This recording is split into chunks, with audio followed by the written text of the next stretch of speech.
సర్కారును పడగొడతామంటే తొక్కి పడేస్తాం. ఊర్లలో జనమే సంగతి తేలుస్తారన్న రేవంత్.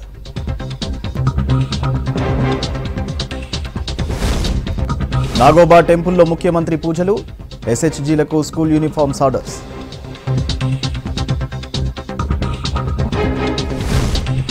ముత్తిరెడ్డి ఇంటిని చుట్టుముట్టిన దళితులు, 100 ఇస్తానని డబ్బులు తీసుకున్నారని ఫైర్.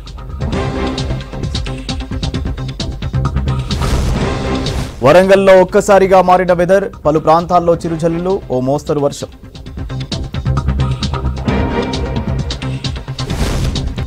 ఉపాధి హామీకి సిబ్బంది కొరత, సరిపడ స్టాఫ్ లేక పనుల్లో పారదర్శకత లోపం.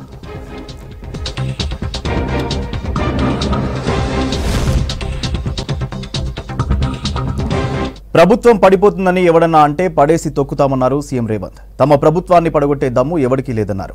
ప్రజల మద్దతుతో గెలిచిన సర్కారును కూలుస్తారా అని నిలదీశారు. రాష్ట్రంలో అన్ని వర్గాలను నిలువు దోపిడీ చేసిన పాతాల భైరవుడు కేసీఆర్ అని విమర్శించారు. ఎంపీ సీట్లు గెలిస్తే మోడీకి అమ్ముకుంటారని ఆరోపించారు. నిన్న మొన్న మాట్లాడుతున్నారు వాళ్ళు 3 నెలల 6 నెలల కేసీఆర్ మళ్ళీ ముఖ్యమంత్రి అవుతాడు, ఈ ప్రభుత్వాన్ని పడగొడతామని. నీ అయ్యా ఎవడ్రా పడగొచ్చేటోడు? పడగొడతారా? ఎవడు కొట్టేది? నేను అడుగుతున్నా, వేలాది మంది మా యువకులు ఇక్కడ ఉన్నారు. మీరందరూ చూసుకుంటే ఊరుకుంటారా? పడగొడితే ఊర్లలోకి రానిస్తారా? ఊర్లలో ఎవడన్నా ఈ ప్రభుత్వాన్ని పడగొట్టాలన్న ఆలోచన చేస్తే మీ ఊర్లో యాప చెట్టుకు కోదండం వేసి కొట్టండి, లాగుల తొండలు ఇడవండి. ఇది ప్రజలు ఎన్నుకున్న ప్రభుత్వం, ప్రజలు ఆశీర్వదించిన ప్రభుత్వం, ప్రజల కోసం పనిచేస్తున్న ప్రభుత్వం. ఇది ప్రజా ప్రభుత్వం. ఆడ అనుకుంటుండు 1,00,000 కోట్లు పెట్టి కట్టిన కాళేశ్వరం కూలినట్టు ఈ ప్రభుత్వం కూలుతుందని. నీ అయ్యా నువ్వు దోపిడీకి పాల్పడ్డావు కాబట్టి ఆ కాళేశ్వరం గాలి వస్తే కొట్టుకుపోయింది. ఈ ప్రభుత్వం గాలి కాదు కదా, నీ ఖాందాన్ మొత్తం వచ్చినా బోర్ల బొక్కలు పండబెట్టి తొక్కుతాం. ఎవడని ప్రభుత్వం పడుతుందనో 6 నెలలకో 3 నెలలకో కేసీఆర్ ముఖ్యమంత్రి అవుతాడని చెప్పిండంటే మూతి పండ్లు రాలుతాయని నేను చెప్పదలుచుకున్నా. ఇంకా మనమనే చూసిన నిత్యానంద స్వామి అని ఒక ఆయన ఉన్నాడు, తెలుసు కదా మీకు అందరికీ. ఆయన ఇక్కడక్కడైతే లాభం లేదని పోయి ఎన్నో దీవి కొనుక్కొని దానికి రాజు అని ప్రకటించుకున్నాడు.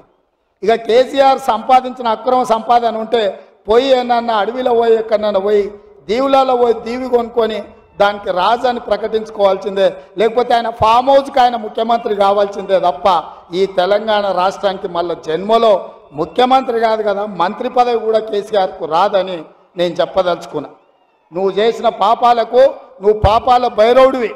ఈ నిరుద్యోగ యువకులను, ఉద్యమకారులను, అమరవీరుల కుటుంబాలను, రైతులను, దళితులను, గిరిజనులను, మైనారిటీలను, మహిళలను నిలువు దోపిడీ చేసి నిలువున ముంచిన నువ్వు, నీకు సిగ్గన్న ఉందా మళ్ళీ పదవి కావాలని అడగడానికి? నీకు కొంచెమైనా రోషం ఉన్నదా అని నేను అడుగుతున్నా. ఆయన మాట్లాడుతున్నాడు 6 నుంచి 8 పార్లమెంట్లు వస్తాయి. ఏంటికి వస్తే మళ్ళీ 6, 8 ఇస్తే మోడీకి అమ్ముకుందామనా? మొదటిసారి 12 ఇస్తే మోడీకే అమ్మినావు, రెండోసారి 9 ఇస్తే తీసుకుపోయి మోడీకే అమ్మినావు. మారు బేరగాలి కాక ఈడ ఎంపీలు కొనాలి, ఈడ ఎంపీలు గెలవాలి, ఢిల్లీకి వెళ్ళి మోడీకి అమ్ముకోవాలి. దీనికోసమేనా నీకేసేది? నేను ఇవాళ సూటిగా కేసీఆర్ని అడుగుతున్నా.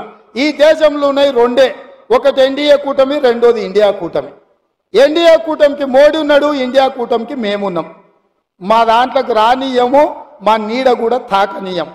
ఆ ఇంటి మీద పిట్ట ఈ ఇంటి మీద కాలిస్తే కాల్చి అవతలేస్తాం. నువ్వు ఎట్లకెళ్ళి అవుతావా? మరి నేను అడుగుతున్నా, ఎట్లకెళ్ళి అవుతావు? 1, 2 ఏదైనా గెలిస్తే ఢిల్లీలో తాకట్టు పెట్టి మోడీ దగ్గర గులాంగిరి చేయిస్తాడు ఆయన. ఆదిలాబాద్ జిల్లాలో సీఎం రేవంత్ రెడ్డి పర్యటన కొనసాగుతోంది. కేస్లాపూర్లో నాగోబా దేవాలయంతో పాటు ఇతర ఆలయాభివృద్ధి పనులను ప్రారంభించారు. స్వయం సహాయక సంఘాల మహిళల సమావేశంలో పాల్గొన్నారు.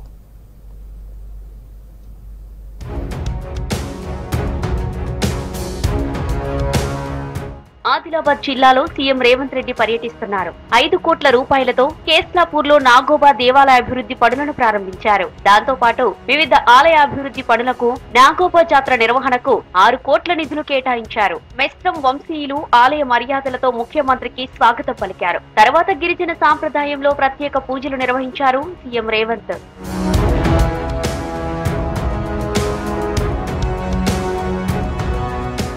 కేస్లాపూర్లోని దర్బార్ హాల్లో స్వయం సహాయక సంఘాల మహిళల సమావేశంలో పాల్గొన్నారు ముఖ్యమంత్రి. సీఎం ఎదుట మహిళలు తమ అనుభవాలను చెప్పుకొచ్చారు. 2005లో జాయిన్ అయిన తర్వాత సబ్దిరియాలు గాని సిఆర్పికి చేసిన సార్. సిఆర్పి చేసిన తర్వాత 2008లో సార్ గ్రూప్ లీడర్ అయినా సార్. 2008లోనే వివో లీడర్ అయినా సార్. 2008లోనే మండల్ లీడర్ అయినా సార్. నేను ప్రతి విలేజ్ లకు 42 సంఘాలకు వివోలకు నేను మోటివేషన్ చేసి పని చేశాను సార్. మా పేద కుటుంబం సార్ మాది. సోనియా గాంధీ అమ్మ వచ్చినప్పుడు అమ్మ నువ్వు ఎందుకు వచ్చినావు ఇక్కడ అన్నది. అమ్మ మా హక్కులు అడగదానికి వచ్చినాము, మేము పేద కుటుంబాలకు వెళ్ళి వచ్చినాము, మాకు ఏదో ఇంత సాయం అవుతుంది అని అడగదానికి వచ్చినామని సోనియా గాంధీ అమ్మతో మాట్లాడినా. అయితే సోనియా గాంధీ అమ్మ ఒకటే మాట అంది, అమ్మ మీరు లక్షపతిలు కావాలా, మేము లక్షపతిని ఈ రోజు అయినా కానీ ఇప్పుడు అడుగుతున్నాం సార్ మా సీతక్కకు మేము కరోడపతి కావాలని.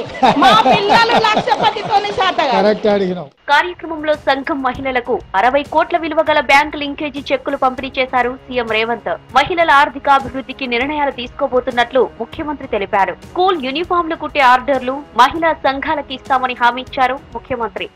ఆడబిడ్డల కోసం ముఖ్యంగా సంఘాల కోసం మహాలక్ష్మి గ్రూపుల కోసం నిర్ణయాలు తీసుకుంటున్నాం. భవిష్యత్తులో కూడా స్కూల్ పిల్లలకు అందరికీ బట్టలు కుట్టే కార్యక్రమం పెద్ద పెద్ద కంపెనీలకి ఇవ్వకుండా సంఘాలకే ఇవ్వాలన్న ఆలోచన చేస్తున్నాం.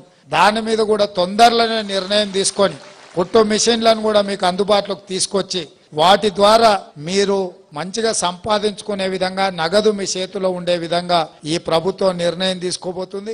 ఈ రోజు పలు అభివృద్ధి పనులకు శంకుస్థాపన చేయడంతో పాటు సాయంత్రం ఇంద్రవెల్లి బహిరంగ సభలో పాల్గొన్నారు సీఎం రేవంత్ రెడ్డి. భూమి భుక్తి విముక్తి కోసం జరిగిన పోరులో ఆదివాసీలు అసువులు బాసి 43 ఏళ్లు కావస్తోంది. గత పాలకులు పట్టించుకోకపోవడంతో ఇంద్రవెల్లి అమరుల కుటుంబాలు దుర్భర జీవితాలను వెల్లదీస్తున్నాయి. అమరుల కుటుంబాలను ఆదుకోవాలని డిమాండ్ వ్యక్తమైంది. అధికారంలోకి వస్తే అమరులను ఆదుకుంటామని కాంగ్రెస్ పార్టీ హామీ ఇచ్చింది.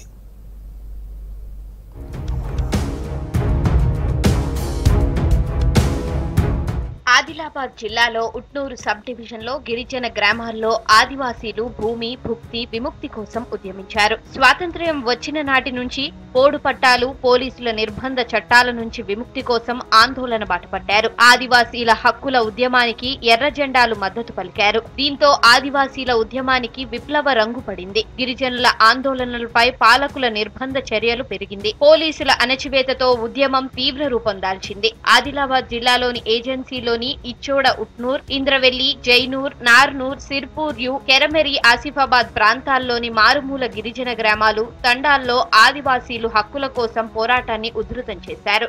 మా ఆదివాసుల లెక్కల ప్రకారం చూసుకున్నట్టయితే ఒకటే గ్రామం కాదు, ఈ చుట్టుపక్కల ఉన్నటువంటి చాలా గ్రామాలలో నుంచి అక్కడికి వచ్చారు. వస్తే అక్కడ నుంచి పారిపోతూ ఫైరింగ్ జరిగిన తర్వాత బాగా దామేసి వాగులలో కూడా పడి అక్కడే చనిపోయినటువంటి సంఘటన. శవాలు కూడా దొరకనటువంటి పరిస్థితి. దాదాపు 113 మంది చనిపోయారనేసి ఆదివాసుల లెక్కల ప్రకారం అన్నమాట. ఏప్రిల్ 20 వచ్చిందంటే అందరి గుండెల్లో దడ, అమ్మ అంత పెద్ద సంఘటన జరిగింది, ఇలాంటి సంఘటనలు ఇంకెప్పుడు కూడా జరగకూడదు. యావత్ ఆదివాసి సమాజం అంతా కూడా భయభ్రాంతులకు గురవుతారు ఏప్రిల్ 20 వచ్చిందంటే.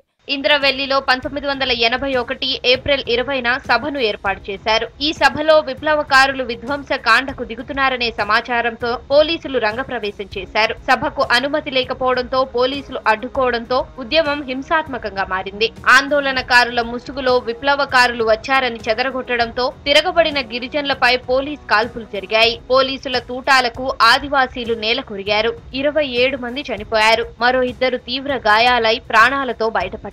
ఈ ఘటన జలియన్ వాలా బాగ్ ను తలపించింది. ఏప్రిల్ 20వ తేదీ గిరిజనులకు చీకటి రోజుగా మారింది. ఎంతో మంది చనిపోయారు. మా ఊరుకుల్లి 3 చనిపోయారు. జాగలో 4-5 గాయాలైనాయి. వాళ్ళకు వేసి దవాఖాన తీసుకుపోయినారు ఆదిలాబాద్. మా అమ్మ కూడా అన్నే ఉండే. ఏం అడుగుతామో అందరికి ఏమో అడుగుతారో అవేగా. మాకు హక్కు కావాలా, భూమి కావాలా, నౌకరి కావాలా, పిల్లగాళ్ళకు ఇవి అడుగుతాం. విప్లవ ఉద్యమ గడ్డ ఇంద్రవెల్లి ఘటనను నిషేధిత ఉద్యమంగా చూశారు గత పాలకులు. అమరుల కుటుంబాలను విస్మరించారు. గత 43 ఏళ్లుగా అమరుల కుటుంబాలను ఆదుకోవాలని ఆదివాసీలు పోరాడుతున్నారు. ఆర్థిక చేయూత అటుంచితే అమరుల స్థూపం వద్ద నివాళులర్పించడంపై నిషేధం విధించారు. నివాళులు అర్పించే గిరిజనులపై ఉక్కుపాదం మోపారు. గత పాలకులు ఏప్రిల్ 20న ఇంద్రవెల్లి పరిసర ప్రాంతాల్లో ఆంక్షలు విధించారు. ఆదివాసీలు కోర్టును ఆశ్రయించగా ప్రతి ఏటా ఏప్రిల్ 20న నివాళులర్పించే నిర్మించేందుకు అనుమతినిచ్చింది. 2022లో ఇంద్రవెల్లి అమరవీరుల స్తూపం వద్ద కాంగ్రెస్ పార్టీ ఆదివాసీ దండోరా చేపట్టింది. అధికారంలోకి వస్తే అమరుల కుటుంబాలను ఆదుకుంటామని హామీ ఇచ్చింది. 43 సంవత్సరాలు పూర్తి కాబోతున్న సందర్భంలో కాంగ్రెస్ ప్రభుత్వం ఒక ప్రకటన ఇవ్వడం జరిగింది. మరణించినటువంటి కుటుంబాలకు వాళ్ళను ఆర్థిక సహాయం చేస్తామని, వాళ్ళకు ఉండడానికి ఇల్లు, దున్నేటువంటి భూమికి వ్యవసాయ పట్ట భూములు, తర్వాత ఆ భూములు ఏదైతే అటవీ హక్కుల భూములు అన్ని కూడా ఇస్తామని చెప్పడం జరుగుతుంది.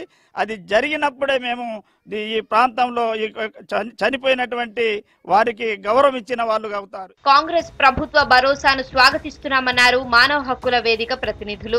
ఆదివాసీల చట్టాలను అమలు పరిచినప్పుడే నిజమైన నివాళి అన్నారు. ఇంద్రవెల్లి అమరుల కుటుంబాలకు కాంగ్రెస్ సర్కార్ ఆపన్న హస్తం అందిస్తోంది. దీనిని పలువురు స్వాగతిస్తున్నారు.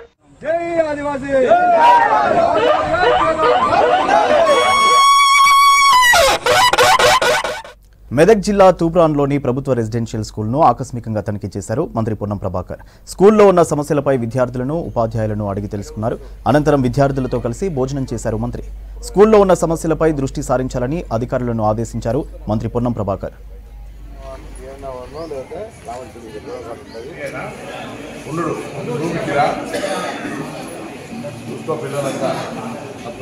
స్కూల్లో ఏం కావాలో మార్పు కన్నాడు. ఇంకా కావాలో చెప్తే నేను వెన్సెట్ కూడా చెప్తాను. పాత ఓల్డ్ 35 రెసిడెన్షియల్ స్కూల్స్లలో ఉన్నటువంటి ఈ స్కూల్ కూడా, అది కూడా 10 సంవత్సరాలు ముఖ్యమంత్రిగా ప్రాతినిధ్యం వహించిన నియోజకవర్గంలో ఉన్న స్కూలు. దీని పరిస్థితి ఏంటో చూద్దామని వచ్చాం. సడన్గా స్కూళ్ళకు సంబంధించిన అనేక సమస్యలు, అదనపు తరగతులు కావచ్చు, ఈ హాస్టల్లోకి కుక్కలు రావడం వల్ల వాళ్ళ రూమ్లు కావచ్చు, బెడ్స్ డార్మెటరీ లేకపోవడం కావచ్చు, డ్రింకింగ్ వాటర్ సంబంధించి ఇష్యూ కావచ్చు, కాంపౌండ్ కూలిపోయినా కావచ్చు, అవన్నీ ఉన్నాయి. ఆ ఇష్యూస్ అన్నింటికి సంబంధించి మిగతా కొంత పెద్దల సహకారం తీసుకొని సిఎస్ఆర్ ద్వారా కానీ, లేదా రెవెన్యూ డివిజనల్ ఆఫీసర్ కావచ్చు, మున్సిపల్ కమిషనర్ కావచ్చు, ఎంఆర్ఓల ద్వారా కొన్ని సూచనలు చేసినా కొంత సమస్య పరిష్కరించడం, వ్యక్తిగతంగా కూడా అందరం బాధ్యత తీసుకొని ఈ యొక్క కలెక్టర్ గారు కూడా విజిట్ చేయమని చెప్పినాం. దీని మిగతా లిఖితపూర్వక అంశాలు, అదనపు క్లాసులకు సంబంధించి ప్రిన్సిపల్ సెక్రటరీ పురాణేశ్వర గారితో మాట్లాడిన స్కూలుకు సంబంధించిన మార్పు కన విధంగా ఆకస్మిక తనిఖీ ద్వారా ఇక్కడ ఈ యొక్క పాఠశాల రూపం మార్చాలని, ఈ విధంగా అన్ని రకాల పనులు చేసే విధంగా కార్యక్రమం తీసుకున్నాం. పాఠశాల వసతి సౌకర్యాలకు సంబంధించి పట్టణంలో మిగతా వాళ్ళందరూ. అధికారుల నిర్లక్ష్యం, పట్టింపు లేనితనం కారణంగా సర్క్యూట్ కెమెరాలు పడకేశాయి. నిఘా నిద్రపోతుంది. పర్యవేక్షణ చేసి మరమ్మతులు చేయించాల్సిన పోలీస్ అధికారులు పట్టించుకోవడం లేదు. వరంగల్ నగరంలో నిఘా నేత్రాలు 6 నెలల నుంచి కునుకు తీస్తున్నాయి.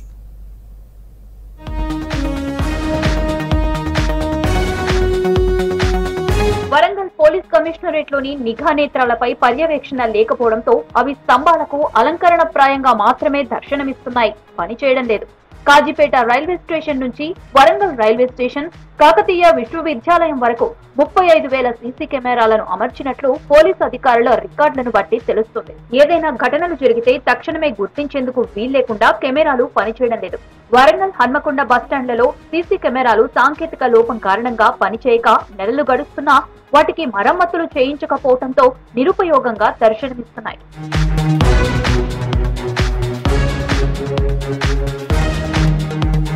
వరంగల్ పోలీస్ కమిషనరేట్ పరిధిలోని సీసీ కెమెరాలను హైదరాబాద్ కమాండ్ కంట్రోల్ రూమ్ కు అనుసంధానం చేశారు.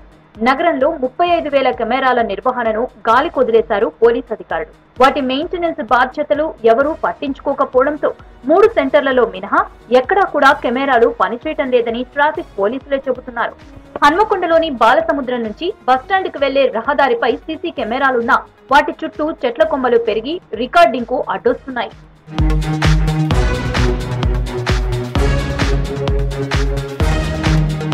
బస్టాండ్ల వద్ద సీసీ కెమెరాలున్నా అవి పనిచేయటం లేదని ఆర్టీసీ అధికారులు చెబుతున్నారు. హన్మకొండలోని వివిధ షాపింగ్ మాల్స్ తో నిత్యం రద్దీగా ఉండే నక్కలగుట్ట వద్ద సీసీ కెమెరా పనిచేయడం లేదు. ఇక్కడ బ్యాంకులో నుంచి 25 లక్షల రూపాయలు తీసుకుని వచ్చి కారులో పెట్టారు. బ్యాంకులోకి వెళ్లొచ్చేసరికి దొంగలు అపహరించుకుపోయారు. రహదారుల వెంట ప్రమాదాలు జరిగిన సందర్భాల్లో సీసీ కెమెరాలను పరిశీలించిన తర్వాత రికార్డు కావడం లేదని తెలిసి పోలీసులే నివ్వెరపోతున్నారు.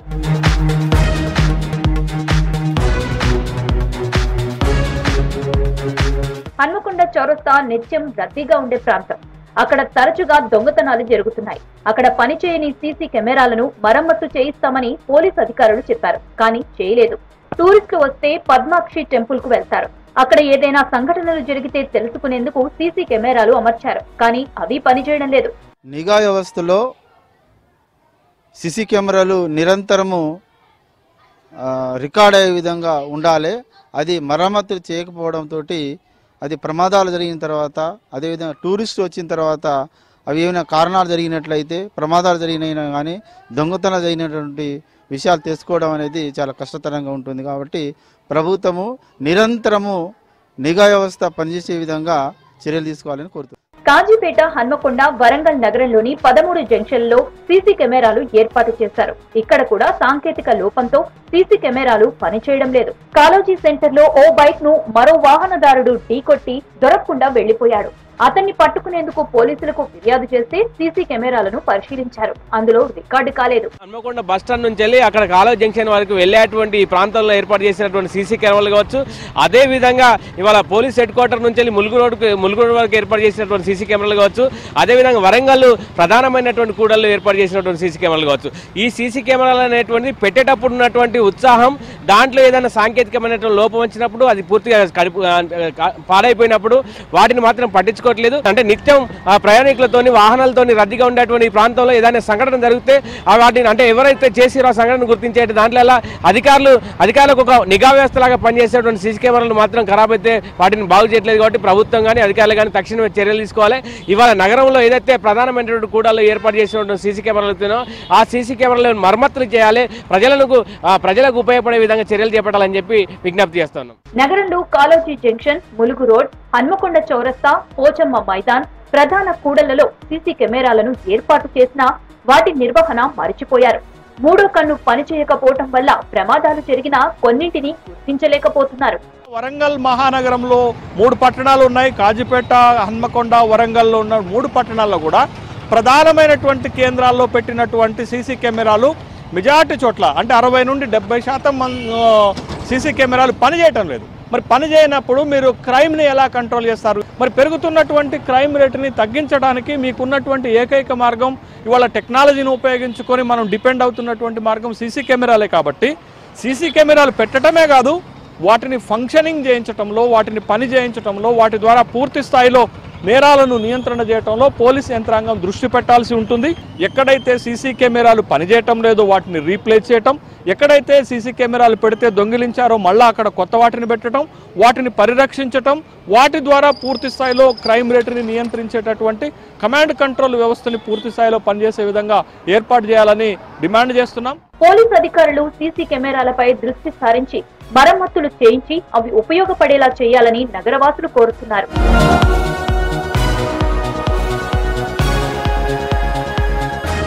గ్రామీణ ప్రాంతాల్లో పేదల వలసలు నివారించేందుకు కేంద్ర ప్రభుత్వం మహాత్మా గాంధీ జాతీయ ఉపాధి హామీ పథకాన్ని అమలు చేస్తోంది. ఇందుకోసం మొదట్లో ప్రతి పంచాయతీకి ఒక ఫీల్డ్ అసిస్టెంట్లను నియమించారు. కొత్త పంచాయతీల్లో ఎఫ్ఏలతో పాటు ఇతర సిబ్బంది లేరు. సిబ్బంది కొరతతో కార్యదర్శులు, సీనియర్ మేట్లపైనే భారం పడుతోంది. ఫలితంగా పనులు చూపించడంలోనూ జాప్యం జరుగుతోంది. సీజన్లోనూ తగిన పని దినాలు దొరకక కూలీలు ఇబ్బంది పడుతున్నారు.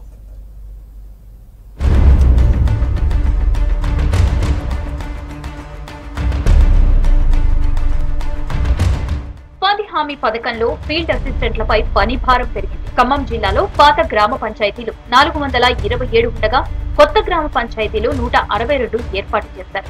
భద్రాద్రి కొత్తగూడెం జిల్లాలో పాత గ్రామ పంచాయతీలు 205 ఉండగా కొత్త గ్రామ పంచాయతీలు 276 ఏర్పాటు చేశారు. దీనికి అనుగుణంగా గత ప్రభుత్వం ఉపాధి హామీ సిబ్బందిని నియమించకపోవడంతో ఒక్కొక్కరు 2-3 చోట్ల విధులు నిర్వర్తించాల్సి వస్తోంది.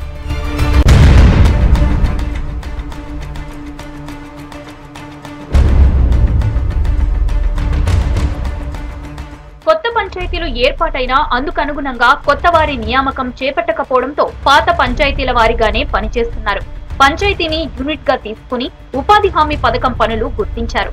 ప్రతి చోట ఫీల్డ్ అసిస్టెంట్లు ఉండాలి. అందుకు అనుగుణంగా నియామకాలు చేపట్టడం లేదు. ఒక్కరే ఆయా చోట్ల కూలీల హాజరు వేయటం, ఫోటోలు అప్లోడ్ చేయటం కష్టంగా మారింది.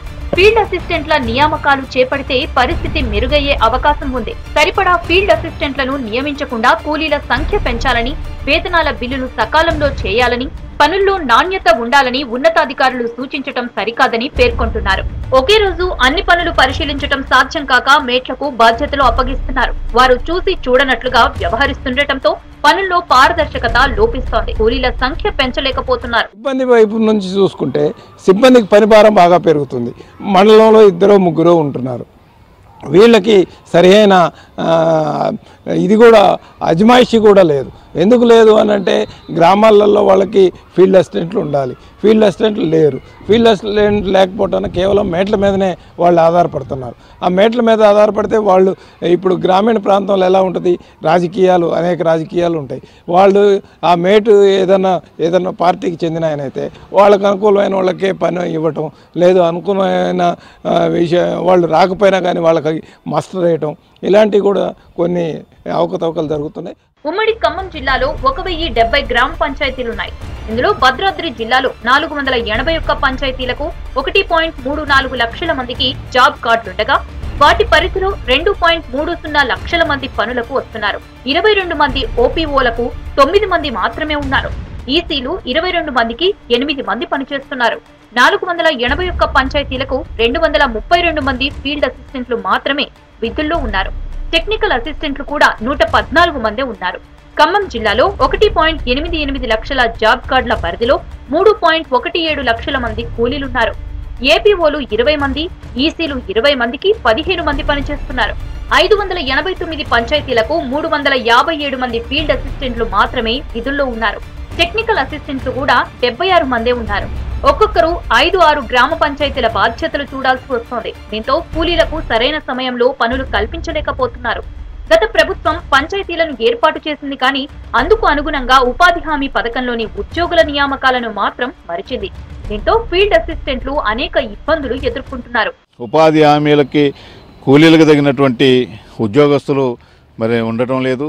మరి ఉమ్మడి ఖమ్మం జిల్లాలో చూస్తే ప్రతి గ్రామ పంచాయతీలో కూడా ఫీల్డ్ ఆఫీసులు ఉన్నటువంటి పరిస్థితి లేదు.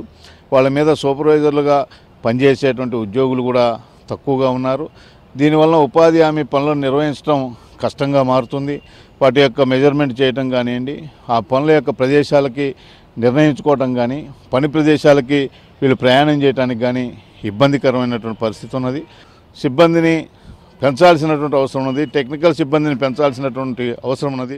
ఉపాధి హామీ పథకంలో 17 విభాగాల్లో 250కి పైగా పనులు చేపట్టే అవకాశం ఉంది. రోజువారీ పనులకు వచ్చే కూలీలకు చెల్లింపులు సమన్వయం చేయడం, పరిపాలనా బాధ్యతలను ఏపీఓలు, టీఏలు చూస్తున్నారు. ప్రస్తుతం ఆయా పోస్టుల్లో సగం మంది మాత్రమే ఉండటంతో వారికి అదనపు భారం పడుతోంది. పాత పంచాయతీల లెక్క ప్రకారమే ఫీల్డ్ అసిస్టెంట్లు కొనసాగుతుండగా కొత్త పంచాయతీలో ఎఫ్ఏలను నియమించాల్సి ఉంది. గ్రామ కార్యదర్శులే ఒక 4-5 పంచాయతీలకు ఒక కార్యదర్శిని పెట్టి పనిచేపిస్తూ ఉన్నారు. అందులో పనిచేసేటువంటి ఉద్యోగులు కూడా రిక్రూట్మెంట్ చేసుకోవడంలో వాళ్ళ మీద చర్య తీసుకుంటుంది. చర్య తీసుకున్న తర్వాత వాళ్ళ మీద రిక్రూట్మెంట్ చేసుకోవడంలో విఫలమవుతోంది. దీనివల్ల మొత్తంగా చూసినప్పుడు ఉపాధి పనిచేసేటువంటి కార్మికులకి పని దినాలు అందించలేనటువంటి పరిస్థితి దాపరించింది. దీనికి రాష్ట్ర ప్రభుత్వమే బాధ్యత వహించాలి. మా డిమాండ్ ఏమంటే ప్రతి గ్రామ పంచాయతీకి ప్రధాన కార్యదర్శి ఉండాలి. పంచాయతీ కార్యదర్శి పనులు మానిటరింగ్ చేయాలి. ఆ విధంగా ఉన్న ఖాళీలు మొత్తం భర్తీ చేయాలి. ఇప్పుడు కొత్తగా వచ్చినటువంటి పంచాయతీలు అన్నింటిలో కూడా గ్రామ కార్యదర్శులు నియమించి ఉపాధి హామీ పథకాన్ని గ్రామీణ ప్రాంతంలో ప్రజలందరికీ ఉపాధి కలిగే విధంగా పని చూపించాలి. ఈ నెల 2వ వారం నుంచి జూన్ వరకు ఉపాధి హామీ పనులు జోరుగా సాగుతాయి. గతేడాది వేసవి సీజన్లో ఉమ్మడి జిల్లాలో సుమారు 5 లక్షల మందికి పైగా కూలీలు పనులను వినియోగించుకున్న నేపథ్యాన ఈసారైనా సిబ్బంది నియామకంపై నూతనంగా ఏర్పడిన కాంగ్రెస్ ప్రభుత్వం దృష్టి సారిస్తే కూలీలకు మేలు జరుగుతుంది. తాను పార్టీ మారుతున్నట్లు వస్తున్న వార్తలు అవాస్తవమని అన్నారు నాగర్ కర్నూలు మాజీ ఎమ్మెల్యే మరి జనార్దన్ రెడ్డి. తాను బీఆర్ఎస్ ను వీడి ఇతర పార్టీల్లో చేరుతున్నట్లు దుష్ప్రచారం జరుగుతుందని అన్నారు. బీఆర్ఎస్ ను వీడే ప్రసక్తే లేదని జనార్దన్ రెడ్డి చెప్పారు. సోషల్ మీడియాతో పాటు పలు ఛానళ్లలో వస్తున్న వార్తలను ఆయన ఖండించారు. తాను కేసీఆర్ వెంటే బీఆర్ఎస్ పార్టీలోనే కొనసాగుతానని స్పష్టం చేశారు.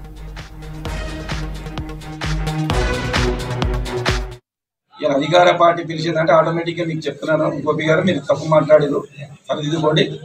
అధికార పార్టీ అనుకున్నప్పుడు ఆటోమేటిక్గా 2 సంవత్సరాలు అధికార పార్టీలు ఎవరు పిలిచినా పోతారు. కానీ నాకు అవకాశం ఉంది, నేను పోతాను. ఇక్కడ సంగతి దుద్దుకోలేదు.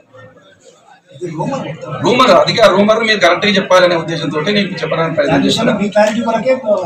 ఈ క్లారిటీ కూడా జరిగింది. మీరే అంటున్నారు కదా, ఒక అడుగు ముందుకేసి మీరేదో తప్పు ఉందని చెప్పి ఎన్నిక జరిగిందని, మీరు పోవాలని ముందు ఢిల్లీకి వెళ్ళిపోయారని, మన ఢిల్లీ నుంచి వచ్చిర్రని చెప్పి ఇంకోటి కూడా రాసిండు. అర్థం పడతలేదు, నేను పార్టీ ఫండ్ ఇస్తా అని చెప్పినంత నా దగ్గర పైసలు ఎక్కువైనాయి. నేను పార్టీలో ఫండ్ ఎందుకు ఇస్తాను? నాకేం అవసరం? నేను చేసుకునేది బట్టల వ్యాపారం. నేను దొంగతనం చేసి సంపాదించలేను. ప్రభుత్వ కాంట్రాక్టులు ఎక్కడ తీసుకోలే. నేను 9 సంవత్సరాలు ఎక్కడ ప్రభుత్వ కాంట్రాక్ట్ తీసుకున్నట్టు నిరూపించు. నేను నా బట్టల వ్యాపారం చేసుకున్నా. నా బట్టల వల్ల వచ్చినటువంటి వ్యాపారం తీసుకొచ్చి ఇక్కడ ఖర్చు పెట్టి, ప్రజలకు ఖర్చు పెట్టి కొన్ని స్కూళ్ళు కట్టించిన, పెళ్లిళ్ళు చేసిన, నా శాశక్తులు నేను పై ఖర్చు పెట్టా. అంతే తప్ప నేను ఎక్కడ తప్పు చేయలేదు. కథనంలో నేను ఎక్కడ భూమి గుంజుకోలేదు, ఒక కార్యకర్తను తప్పు చేయలేదు. జరిగేది ప్రభుత్వం. ప్రజలు మార్పు కోరుకున్నారు. ప్రజల మార్పు కోరుకున్నటువంటి వాళ్ళ నిర్ణయాన్ని మేము గౌరవించాలి. అది మంచి అయినా చెడైనా ప్రజలు మళ్ళీ మమ్మల్ని పిలిచినప్పుడు తప్పకుండా మేము పోతాం. దాని డౌట్ లేదు. పూర్తిగా చెప్తున్నాం మళ్ళీ ఒకసారి, నేను ఈ తెరకు ఈరోజు ఈ యువగానే తెరపెట్టి దించండి. పార్టీ మారే ఉద్దేశం కానీ నాకు ఇలాంటి వరకు ఏమీ లేదు. ఎవరు ఆపరిస్తారు వాళ్ళ పార్టీ నిర్ణయాల కొరకు. ఇలా బీజేపీ పార్టీలో చాలా మందిని బెదిరించుకు తీసుకుంటున్నారు. కానీ నన్ను ఏం బెదిరించలేదు. బాబు అడిగిరు వాళ్ళు. మా వ్యక్తిగతంగా మంచోడు నాయకుడు, మరిజన అడిగితే మంచోడు, మా పార్టీలోకి వస్తే మంచిగా జరుగుతుంది అనుకుని వాళ్ళు ఆహ్వానించారు. కానీ పోవాలని నేను కదా నిర్ణయం చేసుకుంది, మీరు కాదు కదా. పోతే ఏంటి భవిష్యత్తు ఏంటి? ఇక్కడ ఉంటే భవిష్యత్తు ఏంటి? అక్కడ పోతే భవిష్యత్తు ఏంటి? అన్నీ ఆలోచన చేసుకుని నిర్ణయం తీసుకుంటా. ఆ నిర్ణయం తీసుకున్నప్పుడు బహిరంగంగా చెప్తా, చెప్పిపోతే తప్ప నేను దొంగతనంగా పోయి వెనుకకి వెళ్ళి కలిసి ముందుకు వెళ్ళాల్సిన అవసరమే లేదు. డైరెక్ట్ ప్రెస్ చెప్తా, నేను పలానా ఎంపిక కాంటాక్ట్ చేస్తున్నా, పోటీ చేస్తున్నా, పలానా పార్టీకి వెళ్ళి ఫోన్ చేస్తున్నా, పోటీ చేస్తున్నా, నన్ను ఆహ్వానించి. ఉమ్మడి ఖమ్మం జిల్లాలో ప్రతిరోజు ఏదో ఒక చోట గంజాయిని పట్టుకుంటున్నారు. గంజాయి అమ్మకాలు పెద్ద ఎత్తున జరుగుతున్నాయి. ఈ వ్యసనానికి బానిసలుగా మారిన యువత తమ బంగారు భవితను సర్వనాశనం చేసుకుంటున్నారు. ఎక్కడ చూసినా గంజాయి, ఇతర మత్తు పదార్థాలు దర్శనమిస్తున్నాయి. ముఖ్యంగా బస్తీల్లో, పట్టణాలు, నగరంలోని పలు స్లమ్ మరియు రిచ్ ఏరియాల్లో సైతం ఈ చీకటి దందా సాగుతోంది. ఉమ్మడి ఖమ్మం జిల్లాలో అమాయక యువతను లక్ష్యంగా చేసుకుని కొంతమంది వ్యాపారులు గంజాయి విక్రయాలు సాఫీగా సాగిస్తున్నారు. ఉన్నత మధ్యతరగతి యువత సరదాగా ప్రారంభిస్తున్న గంజాయి వాడకం క్రమేణా వారిని బానిసలుగా మారుస్తోంది. ప్రధానంగా ఉన్నత వర్గాల విద్యార్థులు, నిరుద్యోగ యువత గంజాయికి అలవాటు పడి బతుకును చీకటిమయం చేసుకుంటున్నారు. గంజాయి మత్తులో యువత నేరస్తులుగా మారుతున్నారు.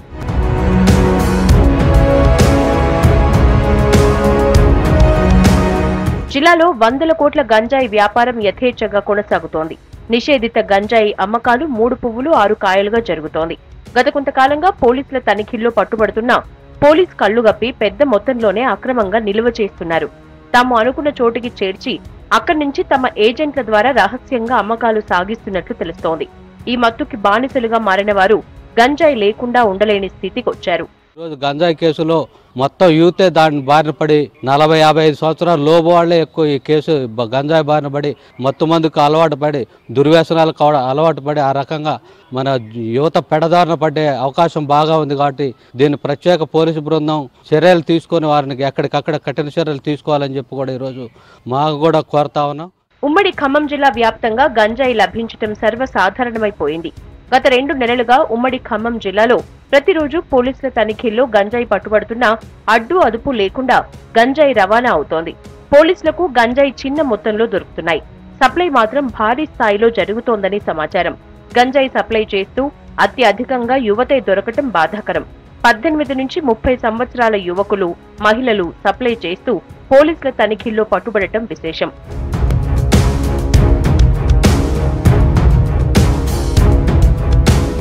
ఖమ్మం నగరంలోని వరంగల్ క్రాస్ రోడ్ లో గంజాయి చాక్లెట్లు సరఫరా చేస్తున్న 2 మహిళల్ని పోలీసులు అరెస్ట్ చేశారు.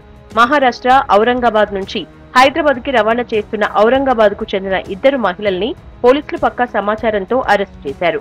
వారి వద్ద నుంచి 3 కేజీల గంజాయి చాక్లెట్లు, 8 కేజీల గంజాయిని స్వాధీనం చేసుకున్నారు. ఇది జరిగిన కొన్ని గంటల వ్యవధిలోనే అశ్వారావుపేట సరిహద్దుల్లో బస్సులో గంజాయి పట్టుబడింది. సిరిసిల్ల డిపోకు చెందిన ఆర్టీసీ బస్సు కాకినాడ నుంచి సిరిసిల్ల వెళ్తుండగా బస్సులో 3 మహిళలు, 1 వ్యక్తి 3 బ్యాగుల్లో గంజాయి స్మగ్లింగ్ చేస్తున్నారు. సరిహద్దుల్లో గంజాయిని గుర్తించిన అధికారులు వారిని అదుపులోకి తీసుకున్నారు. పట్టుబడ్డ గంజాయి సుమారు 60 కేజీల వరకు ఉండొచ్చని అధికారులు అంచనా వేస్తున్నారు.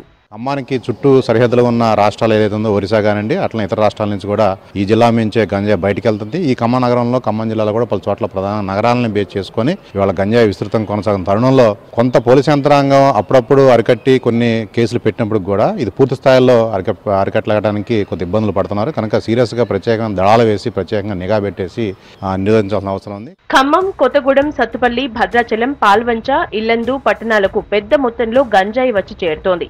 5 ఏళ్ల కిందటి వరకు భద్రాచలం ఏజెన్సీ ప్రాంతం, ఛత్తీస్గఢ్ ప్రాంతాల నుంచి వచ్చే బస్సుల్లో ఎక్కువగా గంజాయి పట్టుబడుతూ ఉండేది.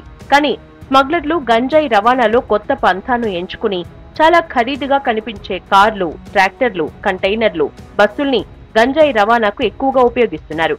దీంతో పోలీసులు ఎన్నిసార్లు తనిఖీలు నిర్వహించినా ఫలితం లేకుండా పోయేది. కాలేజీలు, ప్రభుత్వ వసతి గృహాల్లో కొందరు వ్యక్తులను ఏర్పాటు చేసుకుని అమ్మకాలు యథేచ్ఛగా సాగిస్తున్నారు. ఖమ్మం నగరంలోని ఓ కాలేజీ విద్యార్థి గంజాయి సప్లై చేస్తూ అరెస్ట్ అవ్వటం విశేషం.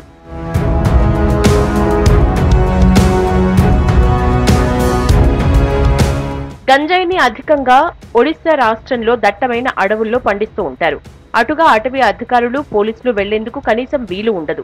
అక్కడ గంజాయిని పండించేందుకు కొందరు దళారులు ఏటా పెద్ద ఎత్తున పెట్టుబడులు పెడుతున్నట్లు తెలుస్తోంది. ఛత్తీస్గఢ్, ఒడిశా అడవుల సరిహద్దుల్ని పంచుకుని ఉంటాయి. ఈ 2 రాష్ట్రాలు ఎక్కువగా అటవీ ప్రాంతాలతో నిండి ఉండటంతో పాటు అనాగరిక ప్రజలు అధికంగా జీవిస్తూ ఉంటారు. ఇది స్మగ్లర్లకు బాగా కలిసొచ్చిన అంశం. ఒడిశాలో లభ్యమయ్యే గంజాయిని ప్యాకెట్ల రూపంలో తయారు చేసి ఆంధ్రప్రదేశ్లోని చిత్తూరు మీదుగా తెలంగాణ రాష్ట్రంలోకి తరలిస్తూ ఉంటారు. సిగరెట్లు షాపులలో సిగరెట్లు ఎట్లా దొరుకుతున్నాయో గంజాయి కూడా దాదాపుగా స్టూడెంట్స్ ఎక్కువగా వాటికి అడిక్ట్ అయ్యి రోజు సిగరెట్లు తాగినట్టే తాగుతున్నారు. పోలీసులు పట్టుకుంటున్నారులే కానీ దానికంటే ఇంక ఎక్కువ బయట దొరుకుతుంది. అమ్మే వాళ్ళు వాళ్ళ పైన ఉన్న వాళ్ళను కూడా కొంచెం పట్టుకుంటే బాగుంటుందని అనుకుంటున్నాను. ఉమ్మడి ఖమ్మం జిల్లాలో చాలా ఈజీగా గంజాయి దొరుకుతోంది. వాట్సాప్ గ్రూప్ ఏర్పాటు చేసుకుని కోడ్ భాషలో సరుకుకి ఆర్డర్ ఇస్తూ గూగుల్, ఫోన్ పే ద్వారా చెల్లింపులు చేస్తున్నట్లు తెలుస్తోంది. గంజాయి మత్తులో గొడవలకు, మహిళలపై దాడులకు పాల్పడుతున్నారు. ఒక్కోసారి తోటి స్నేహితులపైనే దాడులు చేసుకుంటున్నారు. కొందరు యువకులు నడి రోడ్డుపై ఘర్షణలకు పాల్పడుతున్నారు. మత్తులో చిన్న పెద్ద తేడా లేకుండా నోటికొచ్చిన భాషను ఉపయోగిస్తున్నారు. Consumers are already on the list. మన దగ్గర లిస్ట్ వచ్చిన లిస్ట్ లో వాళ్ళకి కన్ఫెషన్ వచ్చిన ఈ కన్స్యూమర్స్, వాళ్ళకి పేరెంట్స్, వాళ్ళకి కూడా మేము కాంటాక్ట్ చేసి పిలుస్తాము. And we will counsel them and according to law we will proceed. Maybe consumers కి కొన్ని ప్రొవిజన్స్ ఉన్నాయి, but those sellers they will be produce to the court. గిరిజన ప్రాంతాల్లో కూడా అమ్మకాలు జోరందుకున్నాయి. తల్లిదండ్రులు తమ పిల్లల పట్ల జాగ్రత్త వహించాలని, వారి ప్రవర్తన ఎప్పటికప్పుడు గమనిస్తూ చెడు వ్యసనాలకు బానిస కాకుండా చూడాలని పోలీసు అధికారులు అంటున్నారు. ఈ మత్తుకు బానిసైన వారు డిప్రెషన్లోకి వెళ్లి ఆత్మహత్య చేసుకునే అవకాశాలు ఉన్నాయని హెచ్చరిస్తున్నారు. సైబర్ నేరాలు రోజురోజుకు పెరిగిపోతున్నాయి. రోజుకో విధంగా మోసాలకు పాల్పడుతున్నారు సైబర్ నేరగాళ్లు. అమాయక ప్రజలను అడ్డంగా దోచుకుంటున్నారు. కామారెడ్డి జిల్లా పట్టణ కేంద్రానికి చెందిన భానుప్రకాష్ అనే వ్యక్తికి ఫోన్ చేసి క్రెడిట్ కార్డు లావాదేవీలు ఆన్లో ఉన్నాయని, ఆఫ్ చేయాలంటూ లింక్ పంపించారు సైబర్ కేటగాళ్లు. భానుప్రకాష్ లింకును ఓపెన్ చేయగానే ఓటీపీ ద్వారా 1,50,000 డెబిట్ అయినట్టు మెసేజ్ వచ్చింది. దీంతో కామారెడ్డి పోలీస్ స్టేషన్లో ఫిర్యాదు చేశాడు బాధితుడు. కేసు నమోదు చేసుకుని దర్యాప్తు చేస్తున్నారు పోలీసులు.